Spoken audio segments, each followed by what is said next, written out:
What's going on? You're listening to the Questions Hip Hop Podcast. My name is Sean Kantrowitz. Every week we are doing deep dives, conversations, thought experiments, and just, some real exploration of hip hop music and its participants. This week on the show is another installment in our Making Illmatic series. For those who don't know, if this is your first time, this is a series where myself and my co-host MidaZ the BEAST take an album, and by committee, we attempt to trim it down to its 10 best songs. And afterwards, we determine if doing so helped or hurt the album. Now, this is a special episode because we're doing some different things this time. We're doing an album. It's the newest album that we've ever done on Making Illmatic. And it also is the longest album as far as track listing. We are doing Redman's 2024 release, Muddy Waters 2. And we are joined. MidaZ, first of all, how are you doing? What's good? I'm doing great. I'm doing great, man. You're talking as though like your desk just caught on fire and you're trying to hide it. Nah, you know what? I was trying to be extra just now, so I was like, let me take a screenshot, let the world know that we're recording again. Got it. And I took the screenshot, and then it comes up exactly like the thing. So then I didn't remember which one was the actual browser. And then I hit the X to get rid of it. When I was like, oh shit, I X'd out of the shit. Like, I'm not hearing you. And I heard you, but it was gone. So it took me a second to find you guys again. But sweet. For the listeners of the pod, you just gotta bust that out right quick just to let it be known that, we out here. And all is well, man. Good holidays and all of that, and back to the rap streets. We're having a very boomer episode of Questions today. We are trying a new platform to record this. I'm not going to shout them out yet until we figure out if this was a good practice or not, but we are joined by boomers driving by in the booming system. I think this is his fourth time on the show. You might remember him from his flawless performance on the original trivia format. You might recognize him from other Making Illmatic segments. We did LP's Fantastic Damage with the Wrecking Crew. Yeah. We did Fat Joe's Don Cartagena. He is representing Philly to the fullest in his attire right now. He is Wrecking Crew. He is, put out a record with Chong Wizard. Shout out to Call Out Culture Podcast, my favorite podcast to listen to because you have such strong opinions, all of you guys. And sometimes I'm yelling at the screen, at my phone screen. But I'm drawn to it every time. We got Zilla Rocca in the house. What an intro. What a way to bring me to the people. If you've never heard me before, I don't know how I can live up to the hype of that, but shouts to you guys. One of my favorite pods to listen to. And I rarely disagree with the takes. Once in a while, MidaZ will pick a song where I'm like, all right. And then once in a while, Sean will pick a song where I'm like, oh, okay, didn't see that coming. But I'm mostly on board. I'd say about 80% of your picks on the show with whatever album. So shouts to you guys. I'm glad to be back. Again, I feel like I did come to the Verizon store and just hand my phone over saying Facebook isn't working. That's been the setup of this pod. But I digress. Let's get into and you forgot to mention this podcast is going to be a box set. It's going to be a 6 DVD set. So this album, for real, it's going to be on PBS with Ken Burns, the longest album of all time. It's not a double album. Nah, it's a good. It is the quintessential and it's funny to come from a quote unquote old school artist, but it's the quintessential there's no fucking CDs anymore, bro. Right. It's so wild because as much as there's been no CD, CDs and shit, that hasn't been the wave for a long time. Nobody's really taken advantage of it and said, I'm just going to put out 75 songs, except for Chris Brown. You know what I'm saying? That's kind of it. I think Playboy Cardi did something like that, but the songs were a minute and a half, 2 minute max. Okay. Redman's doing 4 verses, intros, 15 guests.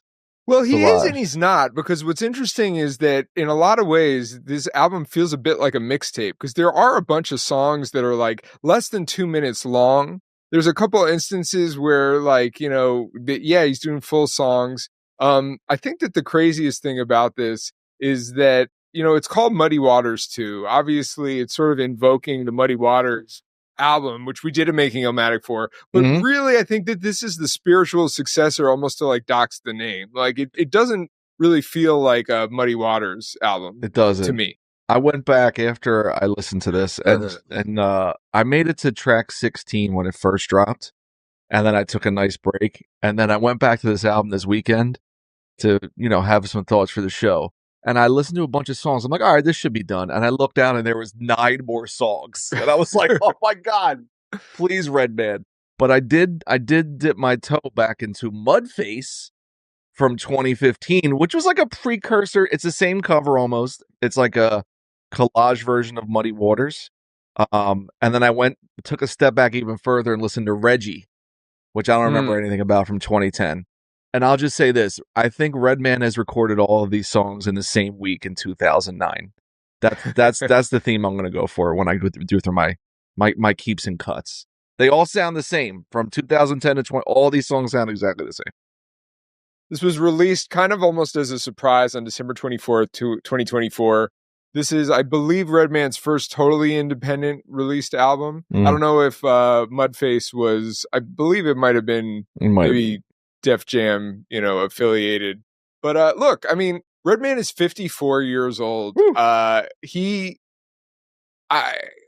just gonna say that, like, I don't hate this album. I actually, it's a fun listen to me. But obviously, 32 tracks feels a little much. Yeah. Yes. The year of our Lord 2025. Yes, I agree. Well, my question is, and this is me trying to be a little open-minded to this stuff, is does it just feel like a lot because of the way that we're used to albums being constructed, right? Because if we're moving to a place where, like, I mean, if you look, the way music gets released now, it's all over the fucking place, man. Like, people are dropping 2-track albums, calling them an album. People are doing all types of weird shit. So it's like, do you want these 30 songs broken up into groups of 10? Do you want to, I mean, and that might be, I just feel like there's a million ways to do it, and there's no more rules to this shit. So it's kind of weird. Like, even for me, the way I listen to albums, it's bad, right? Because I listen to albums from the first song. I struggle to not do it that way. So this album is real hard for me to get through because I start at 1 every fucking time, and I can't get past Zilla 16. You know what I mean? I get to like, and then my favorite song is like maybe around like the 9 or 10. And I'm like, and I feel like it comes earlier, so I'm always like, did I fucking miss the song? Like, what's going on? God. So it's a whole experience. But I look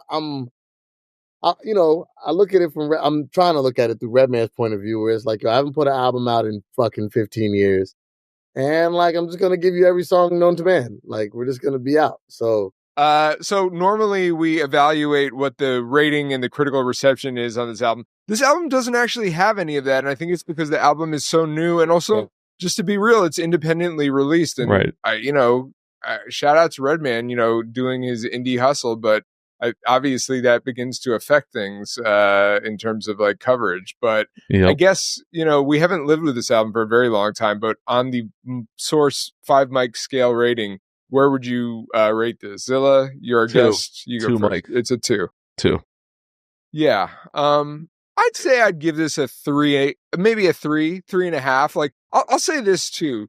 Okay. Like, in comparison, so part of this is also just comparing it to how things, other records. Like, we had the Snoop Dogg and Dr. Dre Missionary album come out around the same time. I think this is worlds better than that. I think that there was another album that I think came out recently by somebody who's been in the game for a while. I'm drawing a blank, but I mean, I don't think this is a bad record. I think that it's just a little overstuffed. I'd give it a 3. A little, Yeah. yeah. All right. All right. MidaZ, what's your mic scale rating? Oh man, I'd probably. Oh boy, it's tough. I'd probably go with a 3.5. Okay. So we're gonna get into it. It's the 3-man vote, so you vote to either cut or keep. We've got a lot of songs to go through. The first song, produced by Redman, this is going to reveal a lot about this album, is the Muddy Water 2 Welcome. That's it. That's the song. That's the track. Yes. Yeah, As I was I'm telling explaining to you. you earlier, Sean, that fucked me up because what I did was I set up my little JBL and I was gonna clean my house and go through this album again Right. and be able to take notes on my little iPhone shit. Yeah. And so the way I do it is I got some quick notes, keep, cut, right? Yeah. So it was like, so I'm not looking at the album. I'm walking around. So I hear Muddy Waters too. And then I hear the fucking song come on and da da da da. And I'm like, I wrote my thoughts about the song and whatever. And then I went to the net and then I looked and I was like, how am I off on the track list? Like, Right. oh, it's because the first song is 3 seconds. Didn't catch that fucking note. You know what I mean? Didn't peep that. And if you're not careful, that happens a lot on this album. You'll just be like, you'll be like, oh, I'm on track 9 and you're on track like 17. And you're like, whoa, where did that fucking come from? With that being said, let me just, because this album actually challenges all the Making Illmatic rules. It challenges all of them. Right. Because I like the fucking Redman voice thing that be happening and shit. I'm with the shits. Yeah. That's part of the nostalgia of Redman. Like, the skits, they're fire. I need the Redman skits. Like, I need Redman skits. I need the Dr. Trevis. I need fucking Uncle Quilly.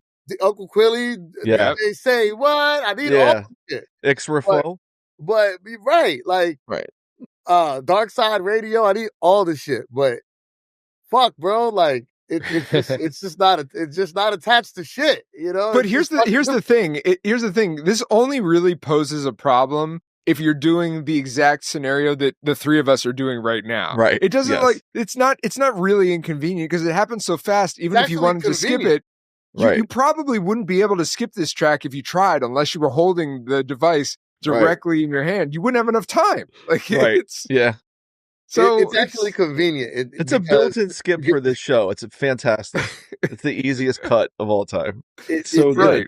It's convenient because, like, what we also talk about when we do this is like, like, fuck, I wish that like I could listen to this song without having to hear this long ass intro or this stupid ass intro. Well, he makes it so you don't have to listen to no second you don't want to listen to. It's fantastic. Just keep it moving. It's economical. It's a very economical intro. But the song's got to go. But it sucks because it should probably start exactly the way that it started. So it's kind of it's a catch-22. My God. All right. So it's a unanimous cut. We're going to move on to track number 2, produced by Redman. It's The Fuck Going On. I'll go first. All right. I love that shit. I love the way it comes in. And what I love the most about it is, you know what it reminds me of? In a small way. Well, it reminds me of a couple of things. One, it reminds me of how Marshall Mathers started with Kill You. Right? Okay. Just from a Kill You, I thought Kill You is one of my favorite ways to, like, one of my favorite album starters, like, of all time. It's a good call. It's the stop and start of the beat where it's just all this emphasis on Eminem rapping, right? Mm-hmm. So like this has the stop and start, and it's going somewhere as far as the way the song moves. It's going somewhere. Right. He's teasing the fuck out of it. Dun, dun, dun, and then, he's rhyming whatever.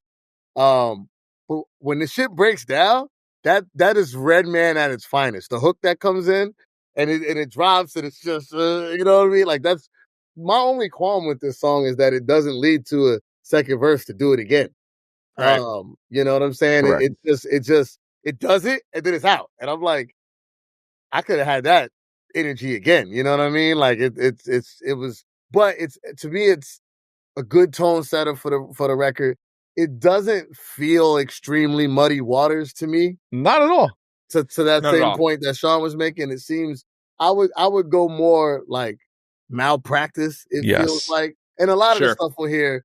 So there's Malpractice, there's Dr. Name, there's Muddy Waters, right? Like Muddy Waters. I think of those 3 albums as a trilogy, but also I also look at Dr. Name and Malpractice as like if it's a trilogy. They're Muddy sister Waters records. Over here. They're paired. These 2 are over here. If there was a movie trilogy those are parts 2 and 3 where I watch it to complete the trilogy, but I only go back to part 1. Well, and they don't sound rewatch this. They don't sound close enough in sound for the to but in theory they do. It's an odd thing. It just felt like by the time you got to Dr. Name and Malpractice, Redman's sound became extremely Rock Wilder. And I that's it. I equally hate Rock Wilder beats as much as I hate Swizz beats. No, so really? I don't like the Rock Wilder era. And when you go back and listen to Redman production choice post Muddy Waters, Rock Wilder had that 2-year run where he's printing money. The song to Rock Wilder, Lady Marmalade, Redman's Let's Get Dirty, Christina Aguilera's Let's Get Dirty, Jay-Z, Do It Again. That Jay-Z the only one I like. I don't like any of those. I've never liked Rock Wilder. So this is why it's a strong 2 mic album for me, because it leans into the Rock Wilder-ness aesthetic. Which even when it's not Rock Wilder producing a lot of these songs, it is still like, because what I've noticed is that the post Docs the Name, definitely starting on Malpractice through all of these albums, there's like 3 kinds of Redman beats. There's the Rock Wilder adjacent beats. There's like the funk kind of like 2-step grown and sexy beats. And then there's like the 2009 Ether Boy Ron Browse beats that are trapped in like Nah Right, Busta, Jim Jones.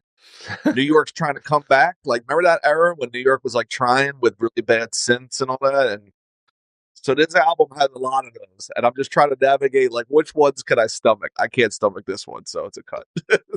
MidaZ, are you cutting or keeping? Oh no, I'm keeping. Okay, so I'm the deciding vote here. This song is less than 90 seconds. My note on this one was that this feels more like a promo, like teaser joint that like he would have dropped before the album came out, or like for IG put out Reels. to radio. Like IG Reels. Yeah. Or I was thinking more like classic, like it would have been like, played on like Tim Westwood or something like that. Like this is like, yo, cop the album, dropping December 24th. Yep. This was a cut for me, although I do feel you, MidaZ, that it does kind of set the tone. It just isn't enough of a song for me to keep. Like, what's funny about that? It's a moment. We kept "Is He For Real?" Ooh, and it's throwback. Also about 90 seconds, and it does the exact same thing. Just look, if you're going to be all thorough and researched, now, this song is nowhere near as ridiculous as "Is He For Real?" Let's be clear. But from a album setup standpoint, seems like he was attempting to do the same thing, because Muddy Waters has an intro, right, a 90-second song, and then the first song. Yeah. So maybe you're uncovering that this is actually a sequel to Muddy Waters more than we were giving it credit for. I didn't even really think about that. In structure. Okay. Less so than in sound. But fair enough. Yeah, but yeah. I'm look, can't get mad at any cuts here because you got 7,000 other ones that you can keep. So that's true. We also are coming from the unique perspective that we don't have any emotional attachment to any of these songs because it's pretty new. All right, so we're cutting it. We're moving on to track 3. It's What's Hot featuring Oren Juice Jones II, produced by Crisis and Redman. This is the start for me. This is I think a better start to the album. Why didn't Crisis do the album? Crisis is ridiculous, by the way. Shout out to Crisis. Just a Crisis. Crisis on the board with the heat. Yeah, he's ridiculous. This to me is like, I wish that more of the album had this sort of vibe in terms of the production and aesthetic. I'll say this too. I think on almost all of these tracks, my problem is never with Redman. Like, he's still an exceptionally dope rapper. Again, not to discount rappers of a certain age, but again, like 54 years old. And okay, we can widen the range. All of these songs may have been recorded anywhere between 44 years old and 54 years old. But this is just a strong opener. I love it. There are a couple of moments, I think, later in the song where there's a shades of old man rapper shouting at clouds, like, you know, kind of from the OG status. But I just really like this song. It's a keep for me. My body was exploding inside when you said Redman is an exceptionally dope rapper right now. I can't go there. Nope. Really? No. Expand on that. No. Not a dope rapper? Okay, so you might have missed the episode we did with Fatboy Street a while back on Redman. And I get off the Redman train post 2000. Like, everything after Blackout is bad punchlines. Bad. That's like, even on this album, we saw about Dynamite, like JJ Evans 40 years later. Like, the minus appreciate this. Raekwon has aged beautifully, whereas like Ludacris, Fab, and Redman haven't, because Raekwon's a poet. Poetry ages wonderfully.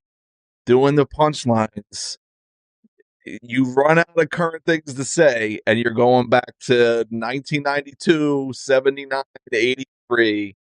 And it's rough. The energy and the delivery and the flow are all intact with him, which is really good.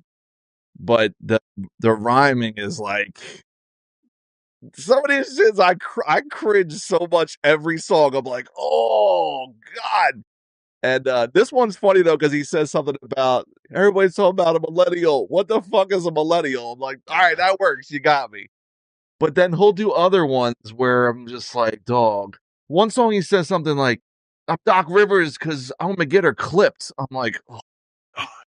There's so many of those where when I'm listening to this album, I'm like, I gotta just accept it that he's gonna make me cringe every song and kind of drive around that bitch like Spy Hunter on Nintendo, like full speed. I gotta just like navigate. Like, okay, if I crashed into a tire, mountain, like something's gonna happen. So this song is a keep for me because the production's so good. And this is, when I said about the Redman archetypes, this is like from the branch of Gilla House, when he would do the Gilla House mixtapes, like this beat. It kind of gives me that vibe, and I want more of that. And I'll tolerate the really, really bad punchlines. So that's just my stance. It's a keep though. It's a total keep. I have man, I got a lot of interesting takes. Hopefully I do all of my takes through this album. So I cut this off. I cut it because I like the beat. I didn't like Redman so much on this song. Redman. So I remember arguing with my with friends back in the day about Red versus Meth. I was always a big Meth fan, more than a Redman fan from a rapping standpoint. But it's because of the soul that Meth brings to that Meth used to bring to rapping, right? Like just the way Meth would do his voice. I just was a big fan of his delivery and his voice and that kind of stuff. But I couldn't front that Redman, like line for line, bar for bar, was probably getting them. You know, like you gotta, like I couldn't. Blackout, he wins Blackout, dog. But he even wins before, Blackout. like I just, Redman raps better than Method Man. Like that's what, you know, I would have to like admit that in my arguments, right? Blackout comes out, and then Red murders him on every song, and you're like, oh man, this is tough, you know. And the thing is, Meth, I think Meth, this is my opinion, but I feel like Meth heard that take and was like, and for my next trick, and Meth started writing the greatest raps of his life. Correct. He dialed back the style. He dialed back the style, but he ramped up the pen. So it was crazy. Yeah. Right. So like Meth. So like now I'm scared of there being a third Blackout album because I'm like, this guy can't keep up with this guy. This guy's on another planet right now. Now, to the quick point about Zilla saying like, like Raekwon's a poet. This is just a quick opportunity for me to stand on my Redman's podium. Redman or Raekwon? You mean Raekwon? Mm-hmm. Okay, yeah. This is a quick opportunity for me to stand on a podium and yell out why it's been so important for me over the last last however many years to work on music with different time signatures and different, rhyming on the loops. You know what I'm saying? Instead of always, because it's so easy, and I hear it on this record. It's so easy to get trapped in the drums, and the drums tell you to rap like this. Mm-hmm. So you rap like this on every song, and it doesn't allow for you to dance. And even in writing, it doesn't allow for you to get funky with ideas and slangs and twists because it's doing this. Yeah, 2/4. Right. It's just tough. So like I hear the restriction in the rap, and I don't even blame it as much on, Red is Red, but I blame it a lot on the fact that, bro, if you rap on the same beats for 30 years, you're not gonna come up with new rap. Yep. It's not right. That that's why like even when you hear Kendrick new album and it's like, okay, these are the type of beats that you would have never theoretically expected a Kendrick record to be on. Mm-hmm. And Kendrick probably trying to just rap different because you start running out of shit to say to the same beats. Yep. And that's where I hear it. And like this song, the beat is dope. It's probably one of the better beats on there. But Redman does a lot, and on this song he does a lot of shouting. It's a lot of the OG shit that Sean said, waving his finger, and he flips what the blood clot. I like that shit. I also don't like raps that are like, I'm not a big fan about rapping about hip hop and rapping about like, it's not rapping about rapping. So like, I like rapping about like, I'm better than you. I always like, I'm better than you. I could do I'm better than you all day. But rapping about I'm better than you is a little bit too much for me. And then rapping about like hip hop and hip hop history, hip hop. That happens quite a bit on this record. Quite a bit. It does. But it also comes from a place, if you've seen Meth and Red perform in the last 5 years, like they're very in defense of the 90s. They talk about it a lot. I get it. They talks about it a lot on this fucking album, bro. So I get it. Yeah, I get it. And I'm not gonna go as far as Zilla to say like I hate all the rapping on this album. I don't really hate all the rapping. I do. I really do. I hate. There's a lot of rapping that I do like on this record. Ridiculous. But so bad. There's a through line for the joints I like. But there's a lot of rapping I do like on this record. But this isn't one of them. So for me, this one would have been a cut. One last thing I'll say before we move on to the next song is that something that MidaZ and I were discussing before we started recording was there's an excellent Ambrosia for Heads interview podcast that Redman did. And it's such a revelatory interview with him talking about his belief system and like his philosophy and maturity, and he's saying that he doesn't drink anymore and he doesn't smoke anymore. Well, he went a little while without smoking. He's definitely still smoking. Okay, and like he was celibate for a year, and he like got back with his girl after they were separated for an extended amount of time. It's just interesting that you get none of that from this album. So because it was recorded in 2010, dog. All these songs were made in 2010. That may be true. Look, in defense of Reggie Noble, I'm just saying that like I know what he's good at and I know what his brand is, and so I kind of go into a little bit of autopilot where like I'm ready, like I know what I'm getting for a Redman album, right? And it's like a Jason Statham movie, dog. There's Sean. There's to add on to Sean. There's value in that. So one thing that helps me rate this album much higher is that it sounds kind of like what I thought it was going to sound like, which that works for me because I knew it was going to sound like this and then it did sound like this. So I'm not too mad because it hit the actual expectation that I thought it was going to hit. I didn't expect it to sound like Muddy Waters because none of the albums have sounded like Muddy Waters. Right. So then why call it Muddy Waters too? Just call it because it's Red it's is the back same, again. What anything. it's the same, Fucking it's the anything you same would call thing it. like with any of the sequels that drop. I mean, it's just Never the a good album look. that's gonna get the most. You can't call it Doc's the Name 2. You know what I'm saying? Right, Like it's right. not gonna work. So I get Doc's it. the Name 2002. Plus 23. You know? Plus But exclamation point. I'm not mad at it sounding like what I thought it was gonna sound like. Okay. You All know? right. If it sounded worse, it sounds better than what I thought it was gonna sound like. Actually, to be completely honest. But if it sounded worse, that'd be an issue. Guys, I just want to point out we have 29 more songs to get through. Well, so we had to set the stage. So we'll move quicker. 29. We'll quicker. Okay, here we go. Talking about changing styles and doing different things. Track number 4 is what we're moving on to now. By the way, we're keeping what's hot. And so track number 4, produced by Rockweiler, is Jersey. Sign me up. I didn't even catch that line the first. Oh, it's so good. You didn't catch it? It's incredible. Hard my crew got juice. Molly Mall. that song, Hard Cut. My note was it sounds like Lights Camera Action met a G League affiliate of OVO. It's like the Trenton Owls, like in basketball. They're not in the NBA, and it's like the G League affiliate, but also Lights Camera Action showed up. So I'm out. Nope. Get out of here. Pass. Hey, I'm gonna say this. My vote was to keep it. I enjoy a little bit of variety, even though I just spent all this time saying that like Redman like has a style that I'm prepared for. Like, I don't think that this is super whack, and I enjoy like to hear him adapting his flow where he's not really rapping in the same cadence as he does on more of the traditional boom bap songs.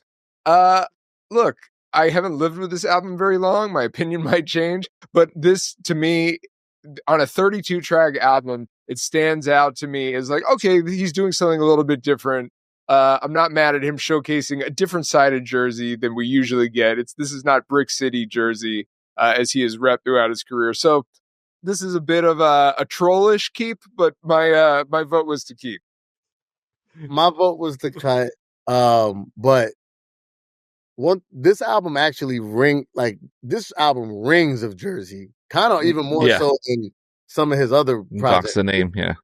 This is a Jersey ass album. It reminds me of like when you would hear somebody from the DMV and you would hear like some go-go in their shit and you'd be like, yeah, you know, I don't really fuck with go-go, but like this is some shit from their hood. You know what I'm saying? Like, so like I'm not mad at the joint. I don't really enjoy it all that much personally. I would leave it off. What I would add though is maybe, you know, Redman was doing he did a lot of freestyles in the last 7 years. He did a lot of mixtapes and mixtape cuts and things. There's just a lot of stuff over here that just could have been that stuff. Mm-hmm. Sure. And in that stuff space, it ain't so crazy because like you're not judging it the same way you judge like the album. You know what I'm saying? Muddy Waters too, right? You know, so like I would cut this one. I would have put it on the. I think this is the first ever OVO beat. That's what it sounds like. It was the first time 40 Drake met. They made this beat. 2008. I would have put this on one of the 40 so far gone tapes. All right. We're cutting it. We're moving on to track number 5, produced by Redman. It's the Fat Shirley skit. Oh man, I love it. See, I love Fat Shirley. I love that. Yeah. Yo, the Redman skits are these. The music might have aged a bit. The skits sound he's bringing it, dog. He's really going for the title best skit maker. It's ever. Very funny. He's super funny. The sound design, the acting, incredible. Like just the writing on it. It's really great. I'll forecast. I don't think that I'm voting to keep any of the skits on this album. I have one. I have one. Okay, you have one. I have one. Okay, I need to double check my notes, but like he does them exceptionally well. So good. While my vote is to cut this, I laughed immediately every time that I heard this. Yeah, I would vote to cut it too. But me too. But man, it's just to state plainly, the skits are all fire on the whole album. All great. I give them that. I cannot front on the skits. They're all good. And all of his albums, they're always good. Yeah. Yeah. All right, so we're moving on to track number 6, produced by Redman and Vinyl Frontiers. It's La La La featuring the aforementioned Method Man. Muff. MidaZ, could you remind me? I feel like on one show you said you don't like when people cheat and you sample the hook as part of the hook. Was that you or someone else? No, Someone said that to somebody. No, that wouldn't have been me. Okay, because I love that. Yeah, I mean, as a rapper, it's great. You got half the work done. There you go. I don't think that. I mean, I've said some wild things in my life, so it could have been me. But Okay. I think I generally, I don't like things to be corny. So if it's corny, then it's corny. But sure, this is not corny. This is not corny. This is a banger. This is probably up there with my favorite song on the whole record. Yeah, the beat's hard. Yep. Their chemistry is still at an all-time great. One thing to give Redman credit for, Redman got great hooks and creative hooks. You know what I'm saying? Like, a lot of the hooks on this album are not cookie cutter. Like, they're creative hooks. I was writing a hook yesterday, and I was just like, "Fuck, bro, writing hooks sucks dick sometimes." But I think they are cookie cutter only in the sense that the majority of his hooks are built for live shows. They're call and response. Right. They're easy phrases. They're easy turn of phrase that people react to and can respond to. Because I was thinking to myself, like, what does he do with all of these songs when he's doing shows and shit? So he's gonna do, Whatever Man, tonight when he does shows. He's when not he does a song, any of these songs ever. But like, if he does a song with like later, for example, we're not gonna talk about it yet. When he says something like "I'm on that bullshit," the hook is just da da da da. I'm on that bullshit. Look at the crowd. Da, da, da, da. I'm on that bull. Like, he always has that. I will slap somebody. He had the song before. He's also just one of the best live performers. Correct. Like doing it right now. So it totally makes sense that he would operate from that space. Yeah, he's got a live sensibility for sure. But like his hooks, okay, so you're talking to somebody whose like palette of music lately has been like Benny, and like these hooks are way better than any Benny hooks I've ever heard in my life. You know what I'm saying? Yeah. So, you got to give him credit that he's also got like 30 plus years in the game. Like, you hope that you get better at songwriting at that point. Now, it's not a diss to Benny, but like they also are existing in different paradigms of what music was. Like, it was important for Redman, even though Redman was not like a pop rapper, he definitely was operating in like a mainstream sense, you know? And so like you had to learn how to make hooks. Make hits. Like Benny hasn't done songs with whoever the equivalent of Christina Aguilera is today. That's right. So one extra note that I'd like to put on this is outside of the Blackout records, I kind of have almost never liked Redman and Method Man collaboration joints. So I don't like the joint that they got on T2000. I don't like the joint. I'm not a big. I actually, if I remember correctly, I think I cut "Do What You Feel" on Muddy Water. Okay. Most of them just don't hit for me. Okay. I love both Blackout records, but most of the like on this person's album or this person's album, they don't hit for me the way that I guess I have high hopes for those joints, and they don't hit the mark. Fair enough. This joint is hard. This is crazy. This shit is crazy. So, like, salute on them. This makes me want another Method Man and Redman. Yes, totally agree. When I was clowning him about punchlines, and I'll continue to clown it. He does have one of them, which I wrote down. I love it. It's from the movie Naked Gun, where he says, "Like a midget at a urinal, I'm staying on my toes." Like he says it in the song. And that's always one of my favorite Liam Neeson lines. So I was like, all right, you got me, bro. That's a keep. You cannot hate on Redman. You just can't. I can, and I will. Oh, man. This is a keep for me. This was definitely when I was looking at the track listing, obviously the one that caught my eye, because it was just like, okay, this is like, I have a higher opinion. But I understand what you're saying, MidaZ, about like, I think Redman and Method Man together works better in theory sometimes for me than the actual songs themselves. But like, it's just your buddies. Like, you love to see them together because they're just having such a good time.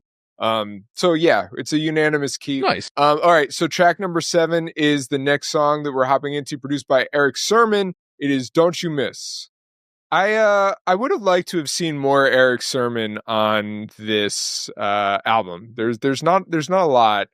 Having said that, my vote was to cut this song because I don't love the beat, although I do enjoy Redman kind of rapping again from that OG perspective. It's kind of like double-sided because you don't want to hear an album of a guy who's just bitter about the fact that like things are different now. Yeah. But also, I think it's the better alternative than I'm 22, even though I'm 54. So it's the lesser of two evils to me. But ultimately, I just didn't love this song, so my vote was to cut. The Menahan Street Band sample that he's flipped, that's been used a lot. That album came out 2007, 2008. So if this song was made 2009, 10, like I predict, I get why he was. It was a new sample back then. Hard cut. I don't like. That's what we talk about. Like when Midas said, like the hip hop part at the beginning. I don't like when people do that. Like it, but again, it works for a live show if you're rapping for 40 to 50-year-old people that don't like new rap. They're like, yeah, I do. Yeah, you're right, man. Fucking these new guys. I don't like them. The 90s. Whoa. So again, I think it's designed for the show or the festival, but I don't like it on the record. Yeah, it's a cut. It was just it was, I don't like the hip hop retrospective, and don't you miss, it makes you seem old, and Yeah. not that you want to be 22, but you just want to be ageless, maybe. Mm-mm. And this doesn't help in the being ageless deal, because it screams like, nah, you're actually just old. You know what I'm saying? And I mean, I miss some of those things, but some of those things I'm straight. You know what I'm saying? Like I'm good. So yeah, and then the beat is not that great. Yeah. It's funny because I didn't look at the production credits until today, and I would not have guessed. I guess I could have guessed that this was the Eric Sermon beat, but at the same time, it's not a very good Eric Sermon beat. So then, just kind of is what it is. I would have cut it. Yeah. All right. So it's a unanimous cut. It missed for us. So we're going to move on to track number 8, produced by Theory Has It. The song is called Ignorant. That beat's crazy. I love Theory. Theory Has is one of the most underrated fucking producers ever. So when I saw him on the track listing, I was like, again, why does he not have 5 beats? Why you get one? Who is Theory Has It? I'm not familiar. He is a rapper and producer from I forget what state he's from, like Southern adjacent.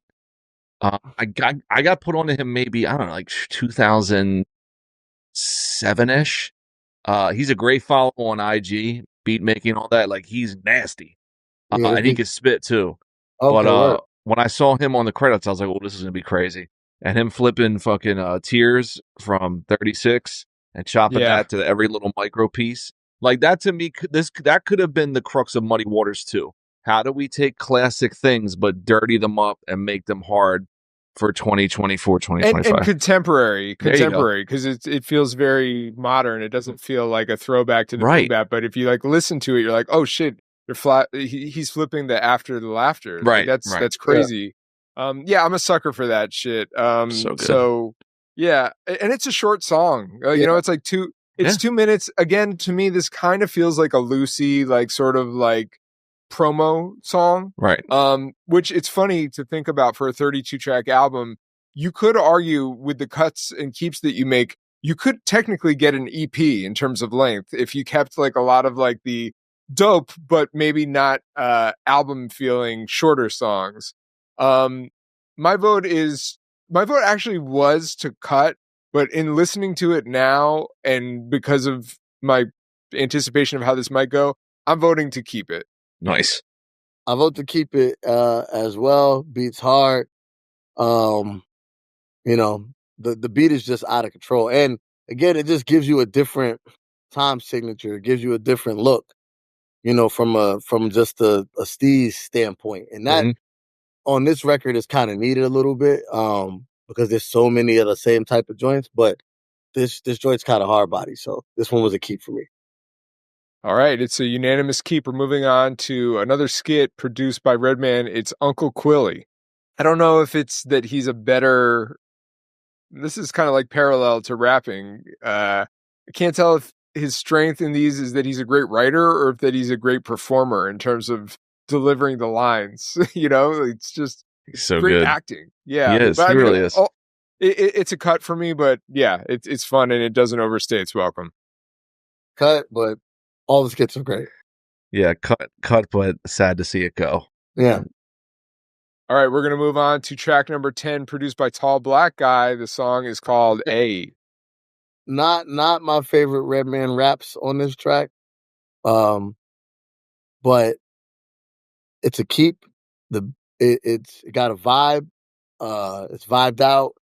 Every time that when I'm playing this record, there's joints that I immediately skip, and this is not one of the joints that I immediately skip.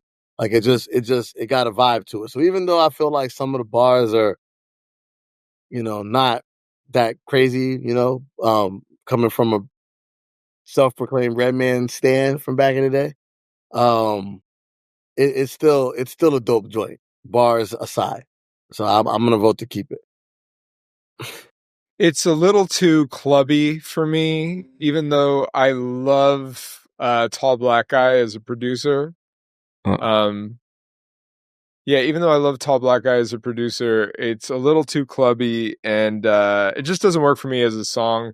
So my vote was to cut. There's just songs that I don't like hate it, but there's just other songs that I prefer on this album. So it's a cut for me. Zilla, you are the deciding factor here. This song falls into, like I said, like the grown, sexy two-step production that Redman likes. I like Tall Black Guy. I think the hook is good for the call and response at the show. Like it checks those boxes, but I feel like he's never performing these songs though. Right. I think he's gonna shoehorn it in like at the beginning of shit. It's not happening. Yo, no, he said in the Ambrosia for Heads. I mean, look, whatever. Rappers can stretch the truth in interviews, but he was talking about being excited to perform like Jersey and being excited to perform some of these other ones. So we'll see. It's a cut for me, but because I just respect it, don't love it. I just feel like there's a lot of songs with the call and response hook with things that are just going on that I think if he would have told like an ill personal story on this joint and kind of talked about being a 50-year-old rapper, not I love the 90s, but saying something else and making it cool and fun. Like that beat to me has like a story vibe to it, not just the clubbiness. So yeah, I'm good. Cut. I'm good. All right, so we're throwing it to the curb, but we're hopping into track 11, produced by Rock Wilder. The song is called Hood Star, featuring Faith Evans and Kid Capri. This is so. I mean, if I said the last one was a little too clubby for me, this one is that was almost the appetizer, preparing you. Basically, A exists to be the predecessor to Hood Star. This is just. In the 90s, this would have been a song that I would have skipped. And so it feels even weirder. Maybe there's a nostalgia play going on here, but it's nostalgia for something that I was never into before. So it's a dated steez. Like these. Yeah. We used to do these type of stuff. Like these type of songs. It's like a Queen Pen song, dog. That's our lead single. Like there was a you did this type of song for a reason, and like that reason doesn't exist anymore. So it's like to be on the soundtrack for like Save the Last Dance or Honey. Like that's what this shit is. To give positive, because I want to, my New Year's resolution is to be more positive. So from a positive standpoint, Faith sounds great. She does. Yeah, I haven't heard Faith in a long time, and Faith sounds great. Like I kind of want to hear Faith. I'm a big Faith fan in general, and like she's on the Reggie album. So there you go. Correct. Yes. Yeah, Faith is dope, and like she still sounds really good. So shout out to Faith Evans for I think the hook is probably the best part about the song. Yes. Yeah. Even though it's kind of like the thing, but like the hook is pretty good. The beat is not, and there you go. Well, hold on. Let me just like theorize here. Redman, they had a big thing when they played at the Summer Jam where it seemed like the young audience was not really into meth and red, right? Correct. And so if he's thinking about putting out this album, like, yes, he's dropping this independently and this is clearly not going to land on the radio, right? But if he is thinking about performing this album live and he's thinking about who his audience is and he's thinking that his audience may in fact be other 50-year-olds, maybe this is a smart play on his part where it's like, hey, I want to have something that I can add to the sets that's going to get everybody, doing the two-step at the shows. Again, this wasn't for me then and it's not for me now, but I'm trying to connect dots here, Dots like the name. Sean, my notes, I just wrote no. So there you go. No. Okay. I can't argue with that. We're going to move on to track number 12, produced by Redman and MidaZ the producer. The song is called Don't Wanna See Me Rich. Hey, yo. Whew. That's my favorite song on the album, by the way. That Grant Green fucking Tribe shit. Woo. Yo, it's my favorite song on the album. When I saw the video and when I heard the single, I was like, "Oh, this what we doing?" All right, I'm in. I was really excited off of this. This is vintage Redman creativity, in my opinion. Redman's ill on those type of samples anyway. Like that's kind of always been a jazz thing, shit. Yeah, just it's like the fusion of jazz funk energy where he kind of gets real crazy.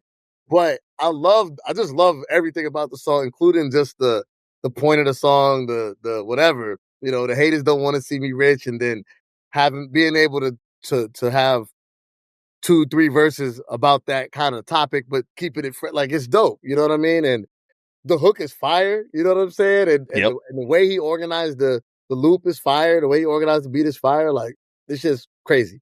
And my only annoyance with it is that it takes so long to hit this song from when the album starts. Like, track 12. It's too good to be this buried in the album. I agree. Like, I need it earlier. Like, track this should have been a early set off type energy to get you like, okay, here we go. So big keep for me.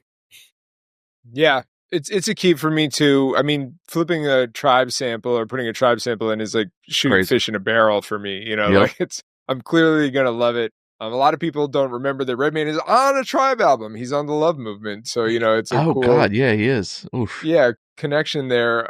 But I love it. I will say that it does, especially because it's on a very prominently associated sample. This again could easily fall into like mixtape promo joint, but I just love it. So my vote is to keep it, and I agree with everything MidaZ said about like the sticking to the song's theme. It's really good.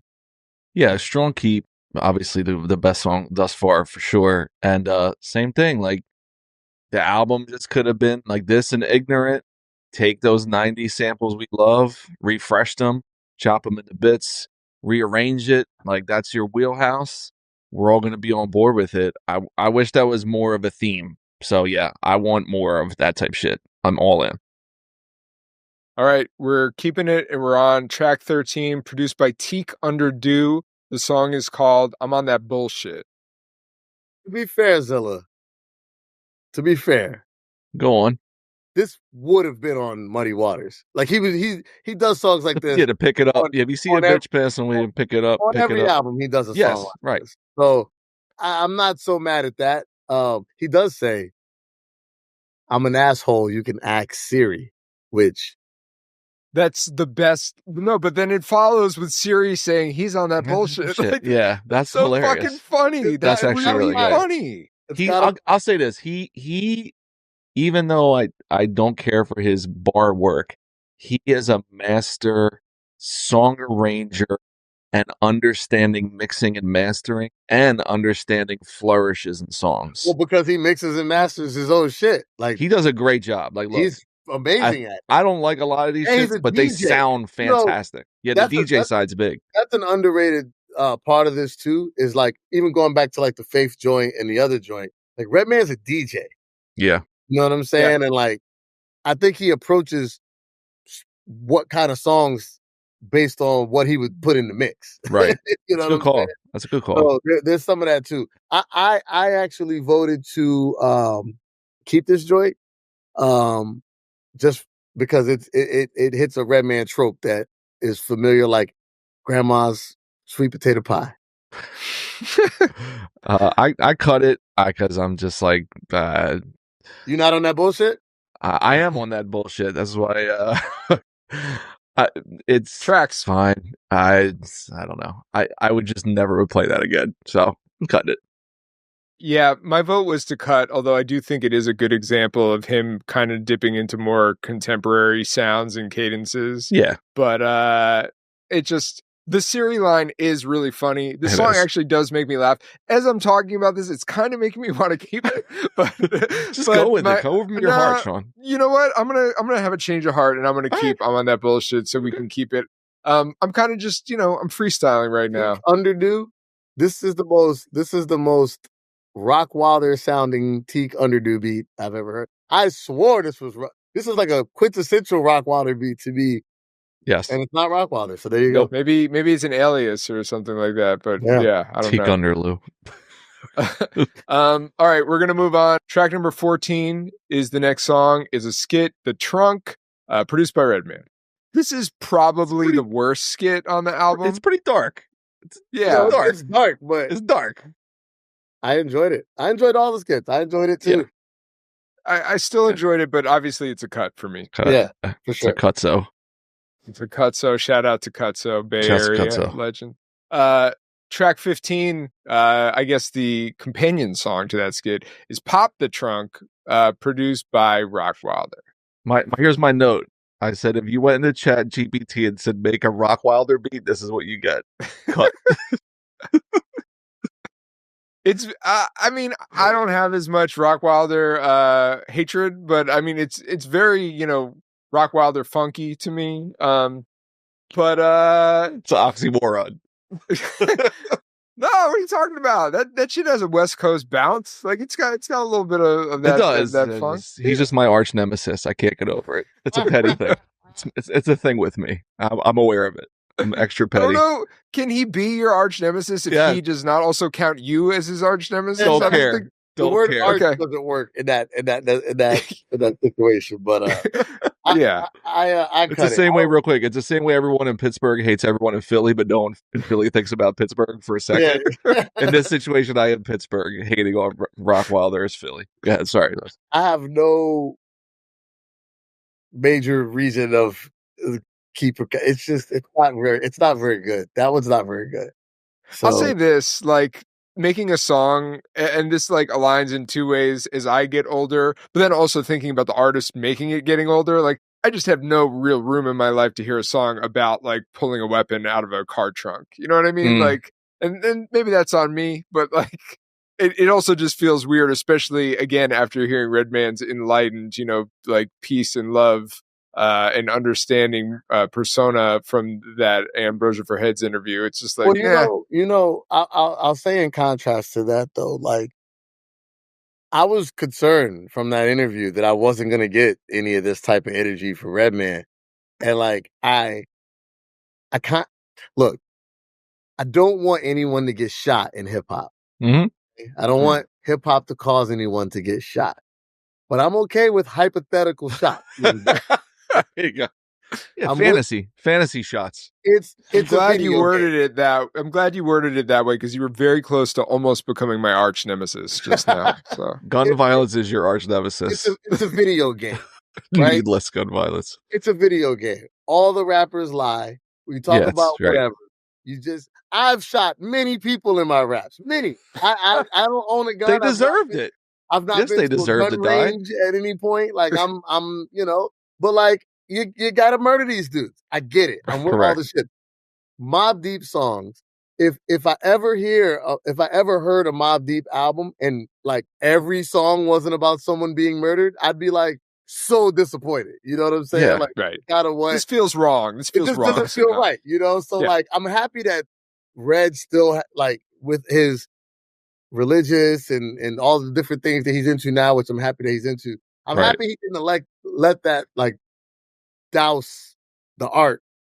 He still did the art the way he does the art. So like I kind of appreciate that about him. But because like look, I always hear like people say like, oh man, these rappers, they got to grow up and stuff like that. It's like, do you really want them to grow up? Because, like, I don't want to hear Raekwon needs to sell crack. A lot. This When Jay-Z grew up, he sucked. He became corny as shit. When he just rapped about wearing fly shit and selling drugs, he's the greatest. You don't want to hear Jay-Z's financial advice from I don't want to hear financial advisor 401k rap. 401k rap, not for me. So, just give me what I know I'm getting from you over here. So there's a universal cut? Is that what we're saying? Yeah, we're putting the song back in the trunk, basically. Yeah. But we're going to move on. Close the trunk. Closing the trunk and locking the car. Hey, we've been alluding to and making reference to the fact that this album is incredibly long. So we are putting the rest of this episode on the Questions Hip Hop Patreon. If you want to hear the rest of this episode, support this show, and also get a bunch of bonus content such as exclusives that don't make it into the public feed, early access to episodes, video, photo, and articles written by myself, then you need to go join the Patreon. Also, for Patreon members and those listening to the audio version of the Questions Hip Hop Podcast, you're getting a completely different experience that also includes a lot of audio and song drops and cues that don't always make it onto some of the public-facing and YouTube versions of the podcast. So if you want to hear the rest of this episode, go to patreon.com/thequestionshiphop or hit the link in the episode notes. This show is edited and put together by the mighty Rob Van Vranken. The show's theme is by MidaZ the BEAST and Czarism. Shout out to the Stony Island Audio Podcast Network. Shout out to Talkhouse. And we'll see you over on Patreon. And we'll be back next week with another episode of the Questions Hip Hop Podcast.